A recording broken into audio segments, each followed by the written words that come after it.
Hey everybody, welcome to Channel Rando, the channel where I talk about random stuff about comics and movies and things like that.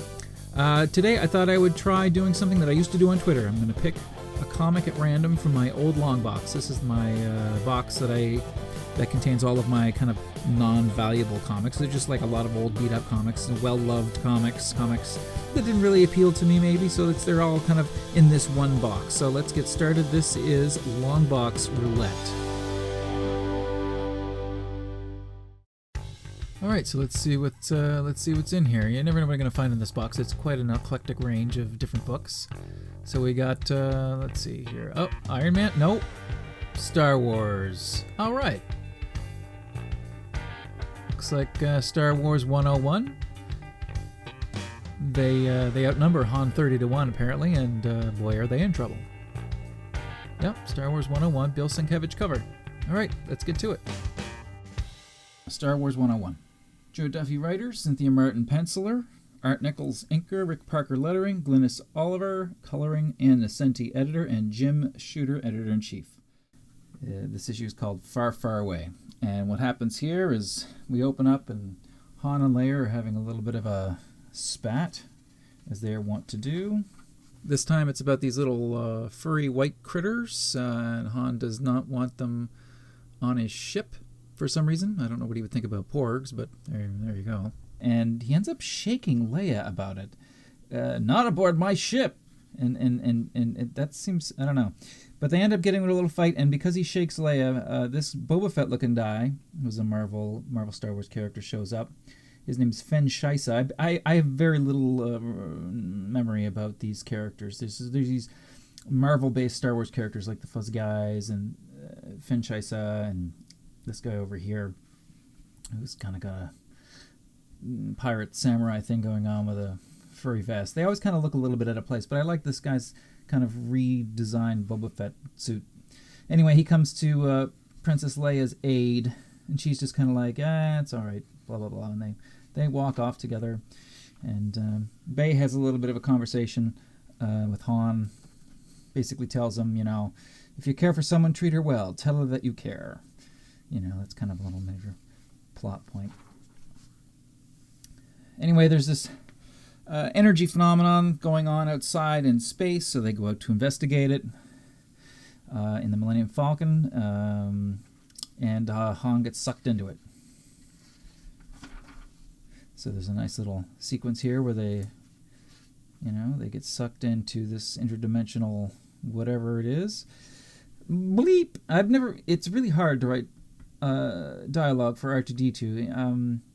I don't know if I was doing it, I might be. I don't know if I would put bleeps and bloops. I might do it in. I might personally do it in binary. I'd just give zeros and ones. I think people would get the idea because we're seeing a big thing that says bleep is kind of funny. Anyway, they end up on this. We cut to this other planet, and there's these. It's a boy and a girl riding sort of horses, and they're being chased and fired upon with blasters. So we kind of got this Star Wars meets medieval thing going on. And right before they have the upper hand on the boy and the girl, the Millennium Falcon comes through and interrupts the proceedings. It crashes. Han Solo gets out. They start firing on him. He gets ticked off. Apparently he hates snow. Sure. They fire on Han. He fires back. I always like this panel. This is kind of like you see this in by the hackers on Battlefront 2 now a lot. It's he shoots once and they all fall down. So anyway, Han saves the girl. She's very grateful. She kind of takes a liking to Han due to his heroism. There's another blee from R2-D2. Sometimes our C-3PO's word balloons are yellow, and sometimes they're not. I think earlier on we also saw a panel where Fen Shaisa's green Boba Fett suit, he must have put it in the wash with some bleach because he's white here for some reason. I'm not sure. The boy and the girl, it's kind of a Romeo and Juliet thing going on. They explain what's happening. There's two sides to the planet. There's like a warm side and a cold side, and they're engaged to be married or something like that, I guess. This is her father shows up, and They drag the Millennium Falcon back to safety. This is the Grand Vizier. You know, whenever you put a guy who's a Grand Vizier in anything who looks like that, you know he's going to turn on you. You know, it's like why even hire this guy? You know, look at him. It's like you might as well put down in his resume that he's devious, evil, and will betray you. Han takes a little moment to himself, and he looks up into space, and he sees Leia's face horrifically floating up in there, I guess, which, you know, I don't know about you, whenever I look up into space, I see faces floating around. So later that night, the little white critters come to the boy at night, and they get him to follow them along, but along the way he gets kidnapped by these little piratey kind of bandit dudes. So we go to the girl's father. Apparently it was Han's plan all along that the boy gets captured, so the girl hates him now, and he responds with a very Han-like, "Take it easy, sister."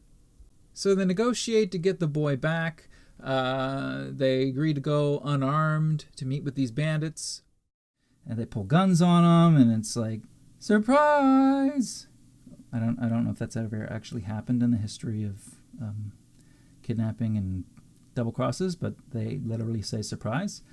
Han Solo basically says, "Oh, I agreed that we wouldn't be armed. I didn't say anything about the droid." So R2-D2 shoots this guy's, I don't know, his scepter, although I don't recall that the scepter had any kind of magical power or mind control ability or anything like that. So Han Solo double crosses the Grand Vizier's double cross because he knows what an evil double crossing Grand Vizier looks like. Duh. Han Solo had the little furry guys go into the bandits' camp the night before and drain all the power out of their weapons so they can't use them. So Han's plans within plans work. The boy and the girl get back together. Everybody's happy. Food tastes better. The ship gets power again and flies back through the dimensional rift, and Han reconciles with Leia and apologizes for shaking her like a Polaroid picture. It's a nice little one and done. It's a fun little story. It was pretty good. I enjoyed rereading this. I hadn't probably read it in quite some time. What year is this? This is 1985. So this is only a couple of years after Return of the Jedi. But yeah. It's got a fun little Bill Sienkiewicz cover. Go pick up Star Wars 101 if you see it in a quarter bin or whatever. I don't think it's very expensive to buy, and it's fun. The characters are pretty much in character as far as the comparisons between the movies and the comics, and you know, it's worth a read. Take care, everybody. Have fun.